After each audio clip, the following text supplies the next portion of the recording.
Well, welcome, my friends, to The Catholic Reason, a radio show produced by St. Michael Catholic Radio, where we think through various claims made by the Catholic Church concerning issues of faith, morality, and culture, and provide reasons behind those claims. My name is Carlo Broussard. I'm a staff apologist and speaker for Catholic Answers at Catholic.com and a member of the Chancery Evangelization Team at the Diocese of Tulsa in Eastern Oklahoma. Thank you so much for joining me today. I think you'll appreciate what we think through today, picking up from where we left off in last week's episode.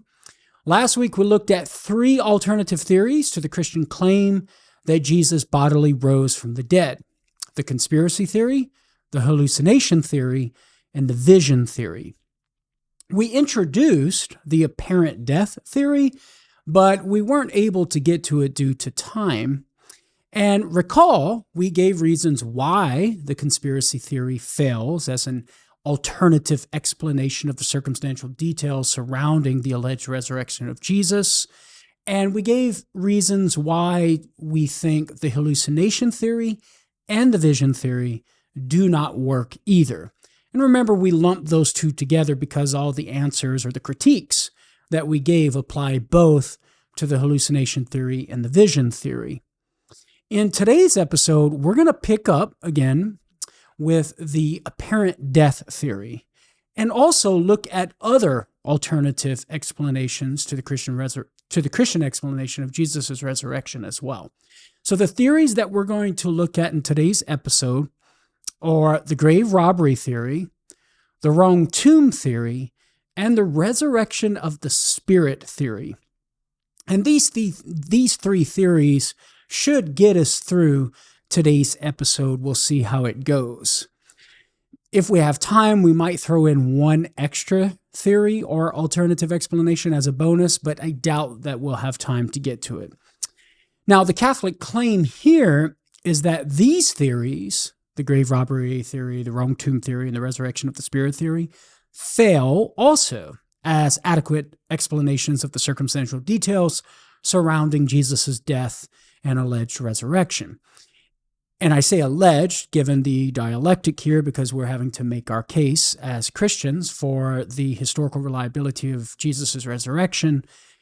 And one way to do that is to present our hypothesis of the circumstantial details and show that the alternative explanations fail. And once we do that, then we're able to show that the Christian explanation stands strong and is the most reasonable explanation, and therefore we can reasonably conclude that Jesus' resurrection is a historical fact. So again, if we can make good on this claim that the alternative theories fail within the Christian hypothesis that Jesus rose from the dead, bodily and in glory, remains the best explanation. And so we would have reasonable certitude that he rose from the dead. So let's go ahead and start with the apparent death theory. This is also known as the swoon theory. And the theory is raising the question, how can we be certain that Jesus actually died on the cross? That he was crucified seems to be historically certain, and a skeptic might be willing to grant that. But there are modern cases of people who are pronounced dead and then a few hours later start breathing again, right? So maybe that's what happened to Jesus.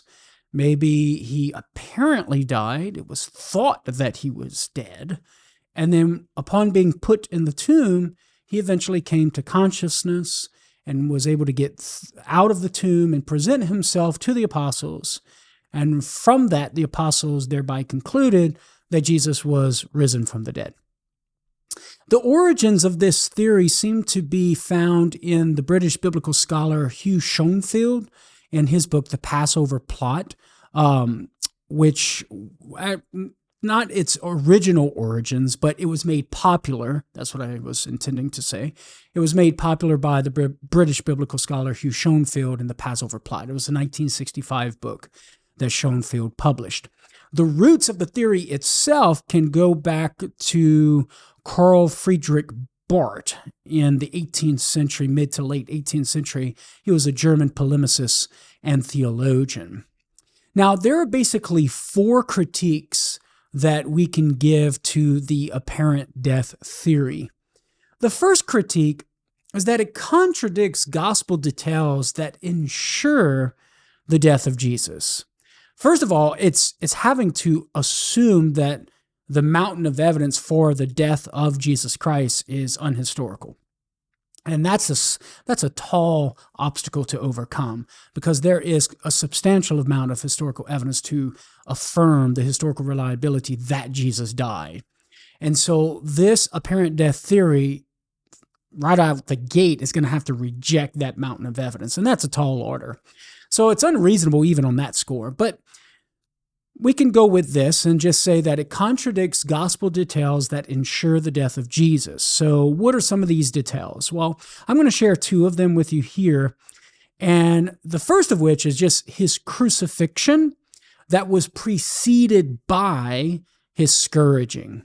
So once we take that into account, that's a gospel detail that doesn't seem to fit well with this apparent death hypothesis. And I would like to direct your attention to an article entitled "On the Physical Death of Jesus" in the March 1986 issue of the Journal of the American Medical Association. A team of three, including a pathologist from the Mayo Clinic, after giving a detailed explanation what would have happened during a scourging, the pain involved with the crucifixion, and death by asphyxiation, the article concludes, quote, "Accordingly, interpretations based on the assumption that Jesus did not die on the cross appear to be at odds with modern medical knowledge." And so this team, in this particular journal article, is concluding, listen, given the historical evidence of crucifixion and scourging and all of that, it's unreasonable to say that Jesus would not have died.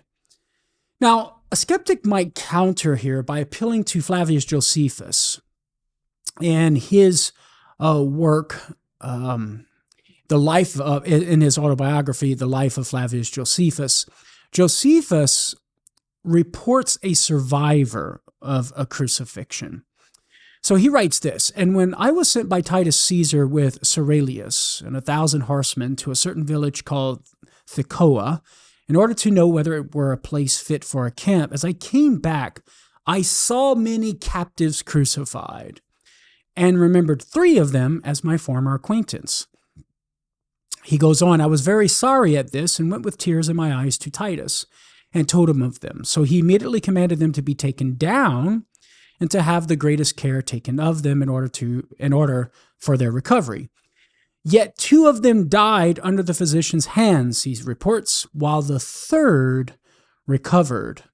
And so the argument is, hey, look, Josephus says that there was 3 guys, 3 friends of his who were crucified. 1 of them survived. And so just because Jesus was crucified, that wouldn't entail that he automatically died. So maybe the apparent death hypothesis has some traction here based upon the historical evidence that we have from Flavius Josephus, a 1st century Jewish historian. So in response, first of all, I'd say this. This individual that Josephus is referring to didn't have a brutal beating and scourging prior to his crucifixion. Notice Josephus says, "I saw many captives crucified." It's unlikely the Roman soldiers would have given the special attention of scourging to these, quote-unquote, many captives like they did to Jesus. As such, this particular individual's crucifixion doesn't really compare to what Jesus went through.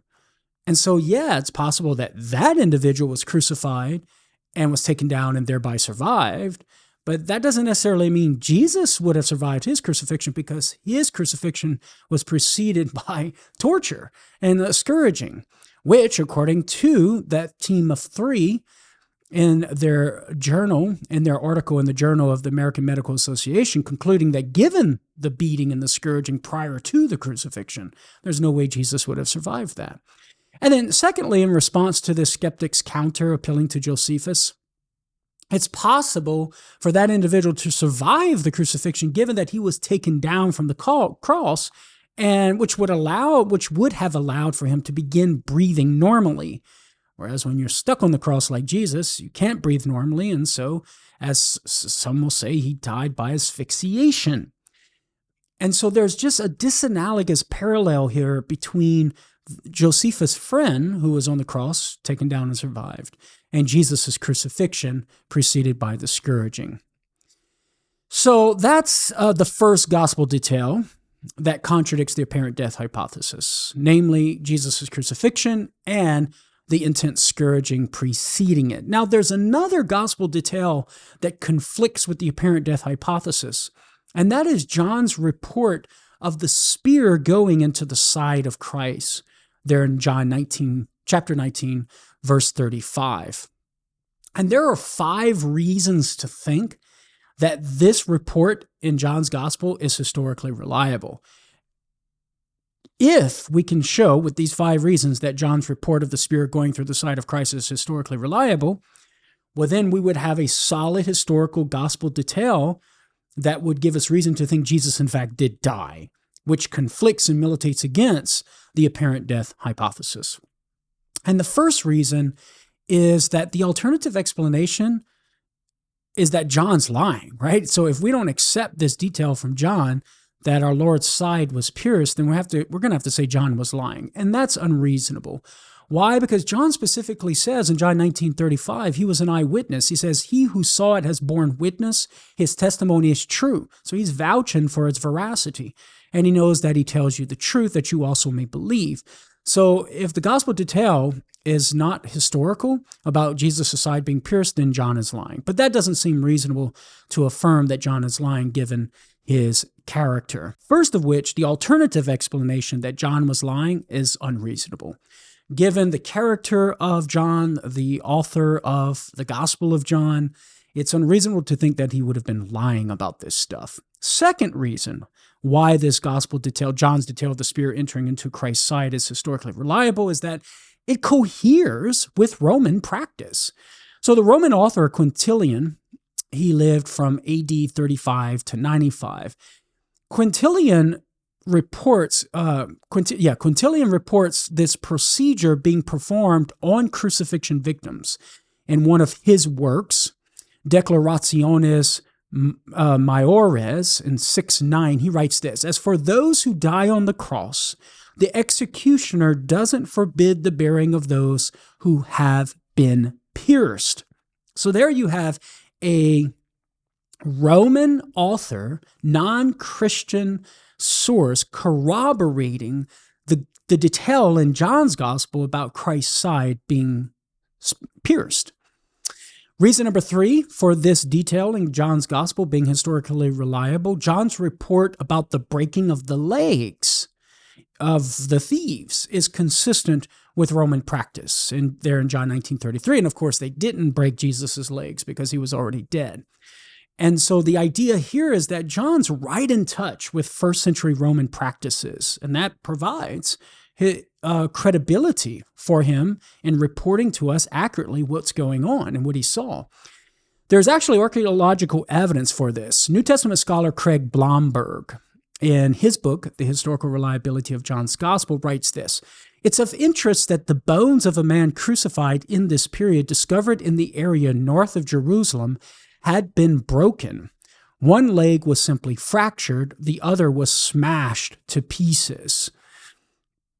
So the legs of the men crucified with Christ are broken, he goes on to say in verse 32, but when soldiers come to Jesus, they find that he is already dead in verse 33, as Mark 15:44 confirms.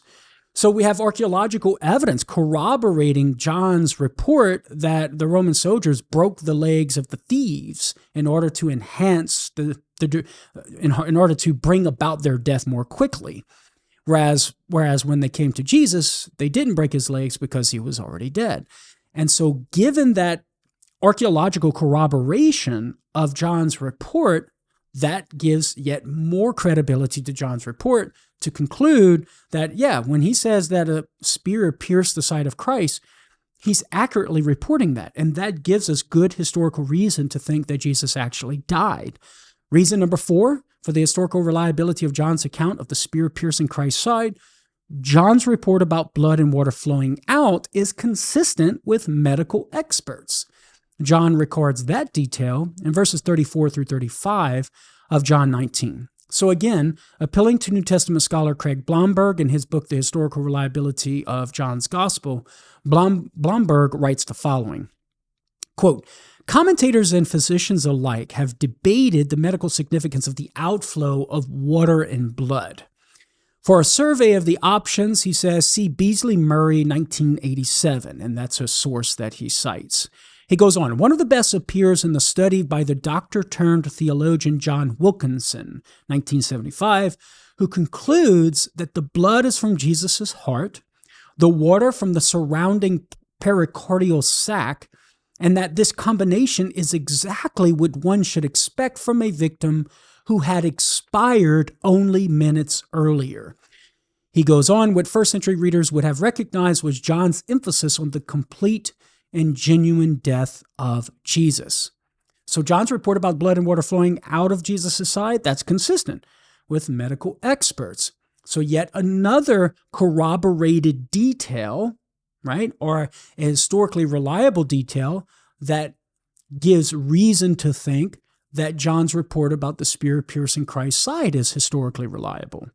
And finally, the fifth reason why we can trust John, side piercing is consistent with Mark's report that the centurion affirmed for Pilate that Jesus was dead, there in Mark 15, 44 through 46. So you have a detail in John, independent of Mark, that corroborates what Mark tells us about the affirmation of Jesus' death. So that's a consistency there. There is a coherence between John's detail and Mark's report that's not on face value in any way meant to be directly connected, but yet you have details that are consistent with each other. And so that's yet another reason to trust what John tells us when he says a spear pierced our Lord's side. Given that a spear pierced our Lord's side, we can thereby conclude that we have gospel details, historically reliable details that affirm that Jesus actually died. And of course, that contradicts the apparent death theory, which says that possibly Jesus didn't die. Okay? So how else might we respond to the apparent death theory? Well, a third critique, or I guess you could say a second critique here, is that the theory lacks plausibility. And it lacks plausibility precisely because it doesn't explain how the appearances convinced the doubting apostles that Jesus was risen. So if you think about it, half dead, beaten Jesus, right, somehow gets out of the tomb, probably barely can walk and present himself to the apostles. It's highly unlikely, very implausible, that such a half-dead, beaten Jesus is going to convince these apostles that all of a sudden, oh my gosh, he is gloriously risen from the dead, hallelujah, right? It doesn't make sense that sort of the way Jesus would have been present to them would lead them to that conclusion. And this line of reasoning actually comes from a liberal German theologian, David Strauss. In his book, A New Life of Jesus, he writes this, quote, it's impossible that a being who had been stolen half dead out of the sepulchre, who crept about weak and ill, wanting medical treatment, who required bandaging from the scourging and the flesh ripped off of his body, strengthening and indulgence, and who still at last yielded to his sufferings, could have given to the disciples the impression that he was a conqueror over death and the grave, the Prince of Life, an impression which lay at the bottom of their future ministry. Such a resuscitation could only have weakened the impression which he had made upon them in life and in death.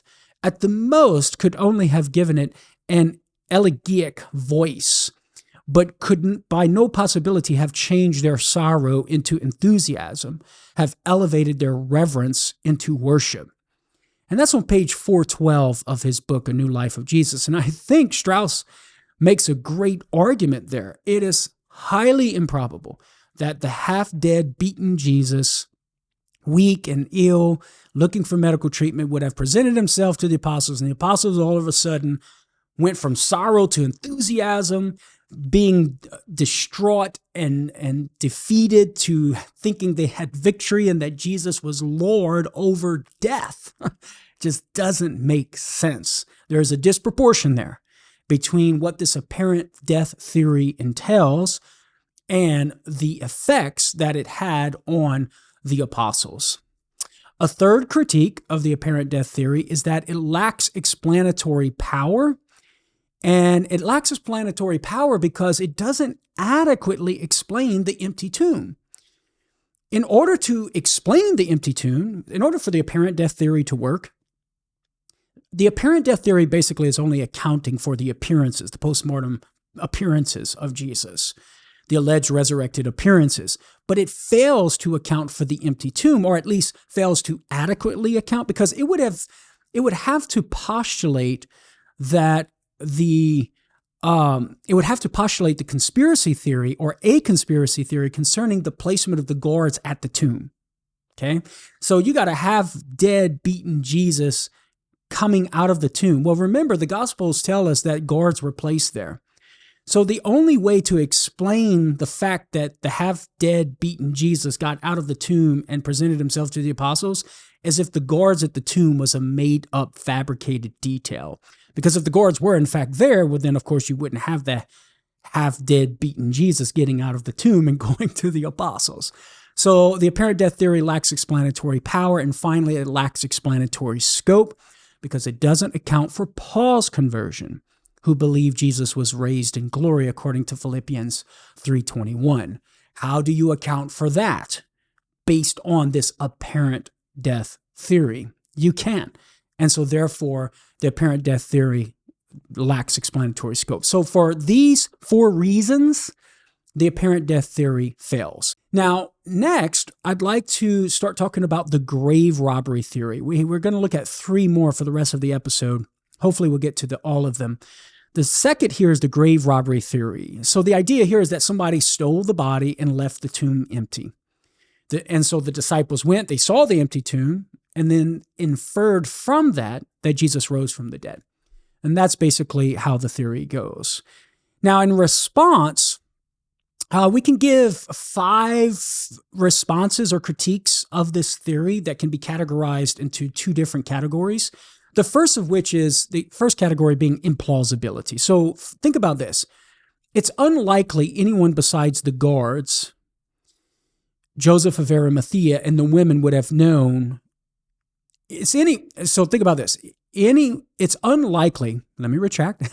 Sorry about that. It's unlikely anyone besides the guards, Joseph of Arimathea, and the women would have known where the tomb was.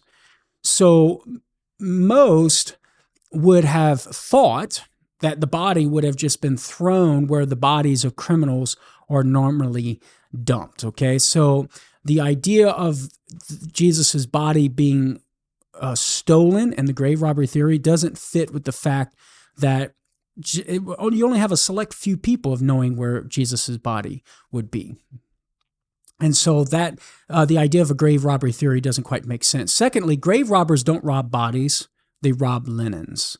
And so that historical detail doesn't seem to fit with the grave robbery theory. And then thirdly, the theory has to add the conspiracy theory concerning the guards at the tomb. Like the apparent death theory, you have to add an extra theory to account for certain details, in this case, the guards at the tomb.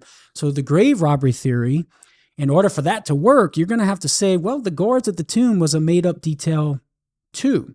It was a made-up detail, and that would account for how robbers could come and take the body from the tomb. So for these 3 reasons, it's implausible that Jesus' body would have been stolen and the tomb being left empty. Now, the second category of responses here is that the grave robbery theory lacks explanatory power. And it does so, first of all, because it doesn't adequately explain the early Christian belief that Jesus rose from the dead. So like the apparent death theory of a half-dead, beaten Jesus showing himself to the apostles, that doesn't explain how the apostles would come to believe that Jesus rose from the dead bodily and in glory, right? In glorious resurrection. Similarly, the grave robber theory doesn't explain the early Christian belief that Jesus even rose from the dead, period. So first of all, the theory states that the early Christians inferred from the empty tomb that Jesus rose, but it's unlikely that they would have inferred this. In fact, Luke's report of the women finding the tomb tells us they were perplexed. So we even have evidence from Luke that they did not infer the resurrection from the empty tomb. They were actually perplexed. They didn't come to that conclusion Jesus rose from the dead right away. And moreover, rather than the early Christians inferring that Jesus rose, it's more likely they would have thought either that someone stole the body, because that's kind of common stuff, or that Jesus' body was assumed into heaven, maybe like Enoch or Elijah. So that's something that would have been in their mind, that maybe they would have thought that. The tomb is empty because maybe Jesus' body, he was favored by God, he was taken up into heaven, like the Old Testament Enoch and Elijah, or somebody just stole the body. But of course, that seems to stretch the boundaries of reason because, like, who would have known where Jesus' body was? You only had a few people knowing that, the guards, Joseph of Arimathea, and the women. Now, this theory also lacks explanatory power because the theory doesn't account for the conversion of Paul, very much like the apparent death theory. It's unlikely that an empty tomb alone would have given Paul reason to believe that Jesus rose from the dead and convert to Christianity. He was in no position to even desire that Jesus rose from the dead. So the grave robbery theory accounts for the empty tomb, but it's failing to account for the other details. It doesn't account for the conversion of Paul. It's not accounting for the early Christian belief that Jesus rose. It's not accounting for the guards at the tomb. That conflicts with it. And it's just implausible because grave robbers don't rob bodies, they rob linens. And you only had a few people knowing where the tomb was in the first place. So for those reasons, we can conclude that the grave robbery theory fails as an adequate explanation of the circumstantial details reported to us by the Gospels surrounding the alleged resurrection of Jesus. With the grave robbery theory complete now, let's turn to the wrong tomb theory. And so the idea here is that Jesus' empty tomb was based on a simple mistake. The women simply got lost, so it's argued, on their way to the tomb that Sunday morning and happened to meet a caretaker at an unoccupied tomb in the garden that they mistakenly thought was Jesus' tomb. And he said something, maybe the caretaker said something like, "You're looking for Jesus of Nazareth. He's not here." And the women were so unnerved, so the story goes, they fled. And after the disciples had experienced visions of Jesus alive, so therein you have to include the vision theory here, right? The women's story developed into the account of their discovery of Jesus' empty tomb. So what should we make of the wrong tomb theory? Well, there are several critiques here, and like with regard to the grave robbery theory, these critiques can be categorized into certain categories. So first of all, you have this theory lacks explanatory power, and it lacks explanatory power for a couple of reasons. First of all, the women witnessed the burial. Luke tells us that in Luke 23:55. So to suggest that the women got lost or they mistakenly thought the empty tomb was Jesus' tomb, that doesn't comport or cohere with what Luke tells us that the women witnessed the burial. They would have known where the tomb was. Secondly, this theory requires us to reject the historicity of Joseph of Arimathea, which is unreasonable. And we don't have time to go into all the lines of evidence for the historicity of Joseph of Arimathea and what the Gospels tell us about him and it being his tomb. But here's a quote from New Testament scholar Raymond Brown. In his book, The Virginal Conception and Bodily Resurrection of Jesus, published in 1973, he says this: "A few adventurous scholars have suggested that the very idea that the body of Jesus could not be found sprang from the impossibility of correctly identifying his body in such a common burial ground. However, an almost insuperable obstacle to such theorizing is raised by the person of Joseph of Arimathea, who appears in all four Gospels, it's virtually certain that he was not a figment of Christian imagination, that he was remembered precisely because he had a prominent role in the burial of Jesus, and thus that there was someone who knew exactly where Jesus had been buried. So the wrong tomb theory lacks explanatory power because the women actually witnessed the burial. They knew where the tomb was. And this theory requires us to reject the historicity of Joseph of Arimathea, which is unreasonable. Now, the second critique of the wrong tomb theory is that it lacks explanatory scope. And it does so because, first of all, the theory doesn't explain the belief that Jesus rose. Christians wouldn't have inferred resurrection from an empty tomb.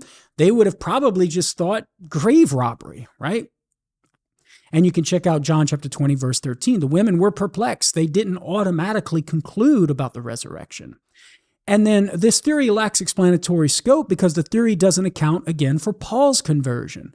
Paul wouldn't have converted simply because of an empty tomb, which is all the wrong tomb theory can explain.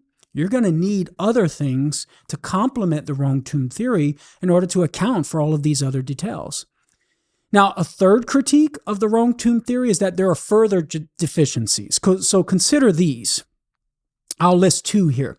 The theory requires an added theory, namely the vision theory, which suffers from its own deficiencies, as we looked at in last week's episode. Because if you're going to account for the empty tomb by way of the wrong tomb theory, you're still left with the Christians saying they saw Jesus. So how do you account for that? Well, either you're going to have to say they hallucinated, which has its problems, as we talked about in last week's episode, or you're going to have to say these were visions of Jesus, which has its problems, the same problems for the hallucination theory that we talked about in last week's episode.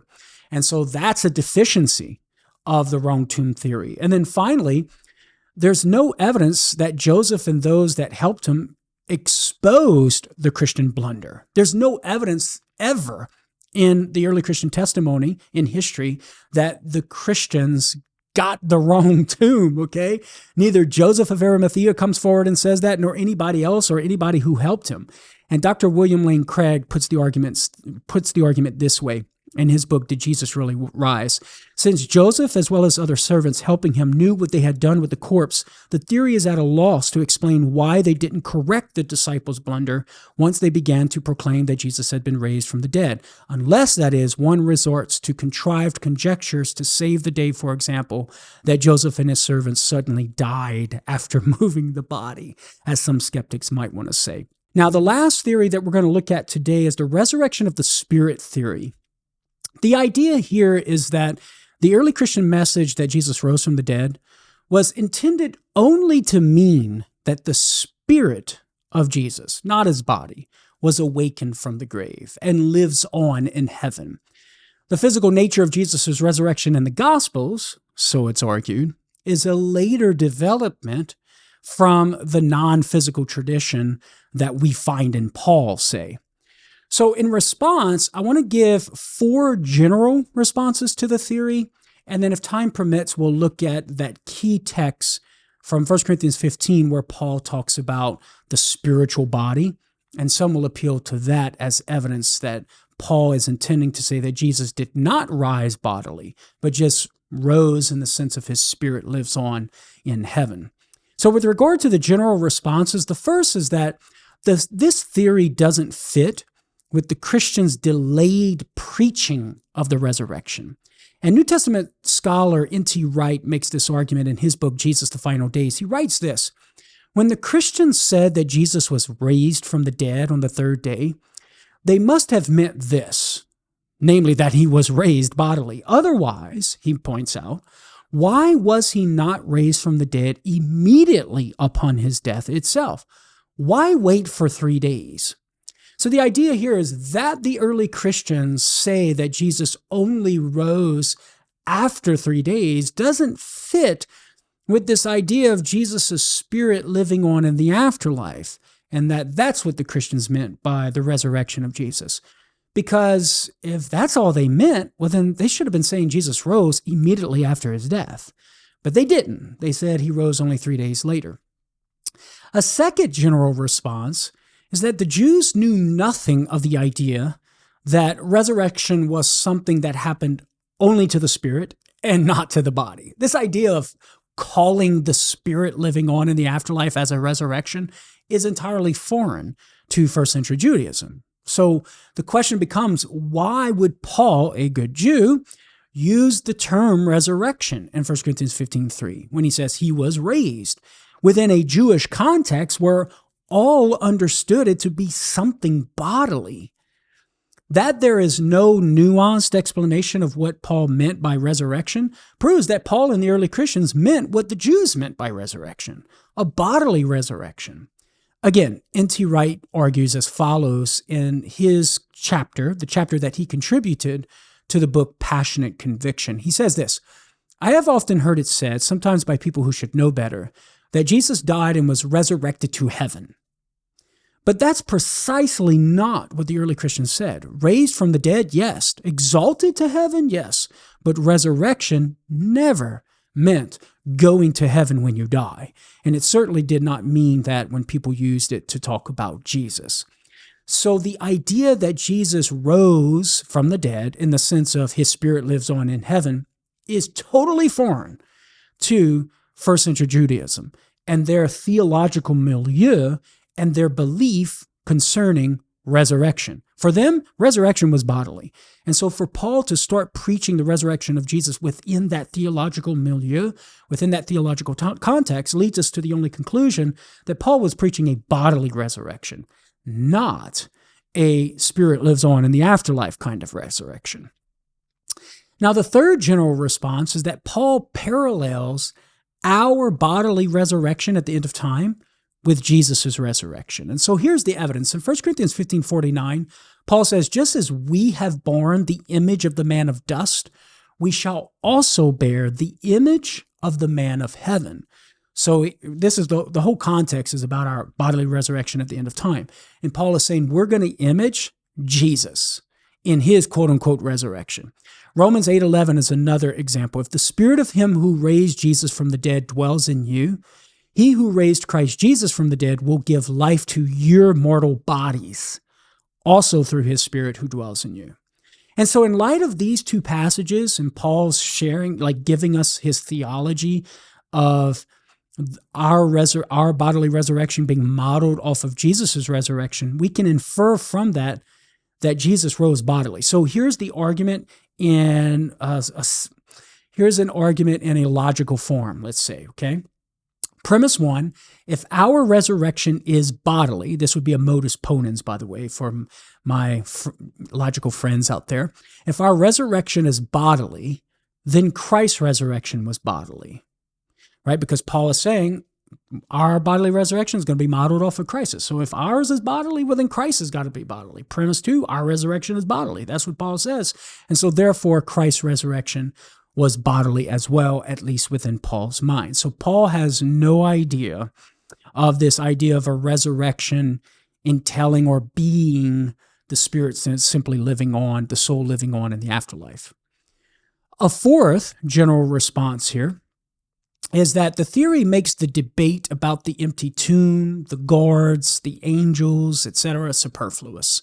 And again, I'm taking this from N.T. Wright in the chapter he contributed to the book entitled Passionate Conviction. He writes this: "The debate itself, that some say Jesus' body was stolen and others say it wasn't, bears witness to my more fundamental point, that in the first century, resurrection wasn't about exaltation, spiritual presence, a sense of forgiveness, or divinization. It was about bodies and tombs. If someone would have been able to say, 'Oh, don't you understand? When I say resurrection, all I mean is that Jesus is in heaven and he's my Lord and that I have a new sense of God's love and forgiveness,' the dangerous debate about tombs, guards, angels, and bodies could have been abandoned with a sigh of relief all around." But the whole point is that all of that stuff was involved. Tombs, guards, angels, bodies. That's what makes up the whole gospel accounts of the alleged resurrection of Jesus Christ. If all they meant by resurrection was Jesus' soul lives on in heaven, then all of that stuff is superfluous. There would be no need to even waste the ink on the scroll in order to tell us about all that stuff. That they include all those details leads us to only one conclusion. They thought that Jesus rose bodily.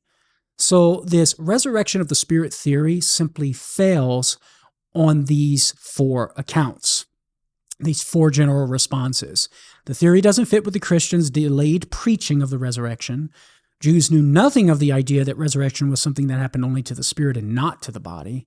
Paul parallels our bodily resurrection with Jesus' resurrection, and the theory makes the debate about the empty tomb, the guards, and the angels superfluous. Okay, well, what about the claim that Paul seems to suggest in his writings that Jesus' resurrection was spiritual and not bodily? Well, there are several passages that the skeptics will appeal to, but one in particular is 1 Corinthians 15:44, where Paul says, our bodies are sown a physical body, it's raised a spiritual body. If there is a physical body, there is also a spiritual body. And so Paul envisions our future bodies as spiritual bodies, and given that they are to image the resurrection of Jesus and his resurrected body, the skeptic concludes, or the argument concludes, that Jesus' resurrection was not a physical resurrection. He merely appeared to them in a vision, and the resurrection was his spirit living on. Now, in response, spiritual doesn't necessarily mean immaterial or non-physical. In 1 Corinthians 2:15, Paul says the spiritual man judges all things, but is himself to be judged by no one. Does Paul mean that you have a man here who is only soul, only spirit, and not corporeal? Of course not. He's referring to something else. So spiritual doesn't necessarily mean immaterial or non-physical. Secondly, Paul is contrasting in 1 Corinthians 15 mortal body with immortal body. So the phrase physical body, which in Greek is soma sukakon, is better translated as natural body, because sukakon elsewhere in Scripture refers to this worldly.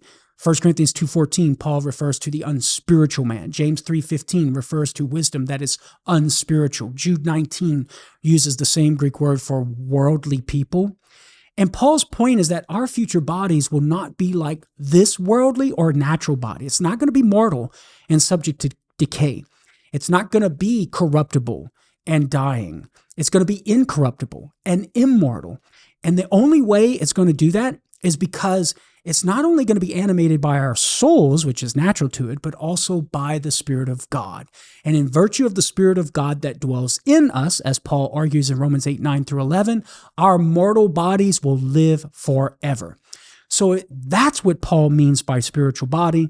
In 1 Corinthians 15:44, it is our bodies animated by the Spirit of God, which gives it the power of being incorruptible and immortal like our souls. So spiritual body does not mean that it is a pure spirit. It simply means the fleshly, physical body animated by the Spirit of God. And so there is no grounds for this resurrection of the Spirit theory to get off the ground. Well, my friends, unfortunately, that does it for this week's episode of The Catholic Reason. I am out of time. The apparent death theory, the grave robbery theory, the wrong tomb theory, and the resurrection of the Spirit theory all fail as alternative explanations to the Christian hypothesis of Jesus' glorious bodily resurrection. Thanks for listening to The Catholic Reason, a production of St. Michael Catholic Radio. I hope and pray that you invite others to join me again next week as we continue looking at Catholic claims and the reasons behind them. Tell a friend. I'll talk to you then. God bless you.